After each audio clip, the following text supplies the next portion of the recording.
Hey, welcome to The Guide. I'm Yo. And I am Will. And he is all here to give you a review of Max Payne 3.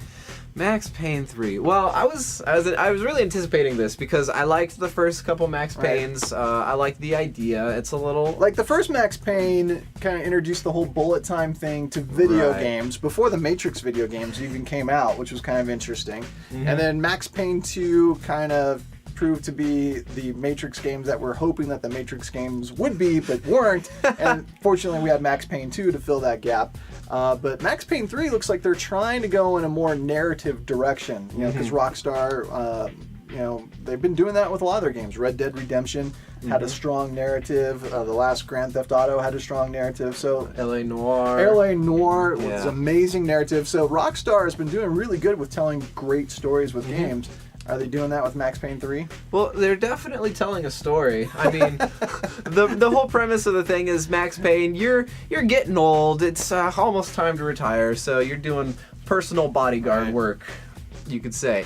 And yeah, the Rockstar, they do a great job of video sequences between game levels, and it all looks great. The lighting and the definition, I think, is very precise in this game. But me personally, I get kind of bored with these, because last night I was playing it, and one of the video sequences started. I had time to get up to make a sandwich, to do something else, and I came back and I was still waiting for it to be over, and I couldn't skip it because it was still loading the entire time. So depending on your preference, it can get kind of annoying, but they're fun to watch, and it's good for other people in the room. Keeps them entertained if you're a video game watcher and not more of a player. Because those they do that, just go rent a movie. Or you can do that. I'm just saying. Bullet time works great in this one. I like that you've got a certain amount of health revive pills at the start of each level, and if you do get into the point where you're in the red, then you'll automatically revive yourself. Health revive pills. He's a druggie in this game, isn't he? Yeah, a little bit. He's a druggie and an alkie in this game.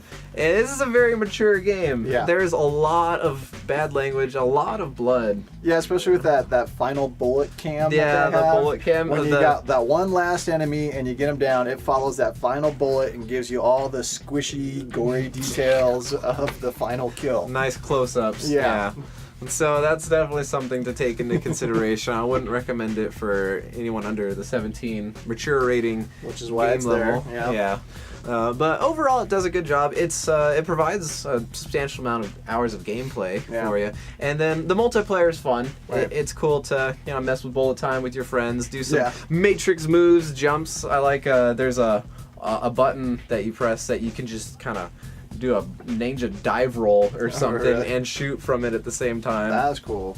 The interesting thing about this story with Max Payne, here it is, Max Payne 3, he's still brooding over the loss of his family. Yeah. That still haunts him. It's wrecked his life. He still feels the pain and so on and so forth. And I was thinking, sometimes it's hard to get away from the past. Yeah. We can all admit that. We have things in our past that we would just rather we could get away from.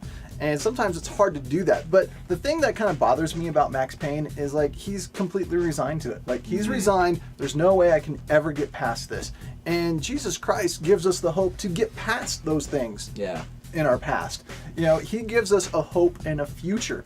Those things from our past no longer have to control us. They no longer have to make our life miserable. We can find a new life through Jesus Christ. Right. And when I see a game like Max Payne 3, it kind of depresses me, because I look at that and I think, you don't have to live that way. Right. There is another option. Yeah, he's trying to substitute his sadness for the past with drugs and alcohol. Yeah, he's trying to drown his sorrows in alcohol. Exactly. And here's the thing about the things of the past. They swim. So you could try and drown them, but they can swim just fine. Yeah. They're not going anywhere. You have to find a better solution than that. And, it makes me sad when I see Max Payne, because, like, he needs something better. Of course, if he found Jesus, then you wouldn't have the video game, which may or may not be a good thing, which I'll leave up to you to decide. Would that be a good thing? What would you give Max Payne as a score?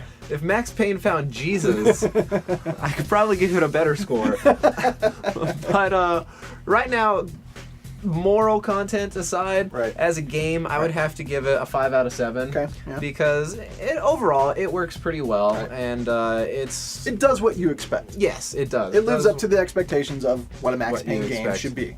I kind of get bummed playing through the storyline because Max Payne doesn't turn out to be a very good bodyguard. And the people you're protecting keep dying no matter how good you play the game. So that's a little aggravating. That's fine.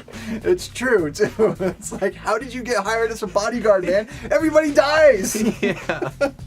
If you want to find out more about Max Payne 3 or any of the other games we've been reviewing, movies, comic books, and more, check out our website, gameandmovieguide.com, or you can keep up when we release new stuff at Facebook. Facebook.com/game and movie guide. You can also keep up with us on Google Plus and Twitter, and thanks for that, Will. Oh, thank you.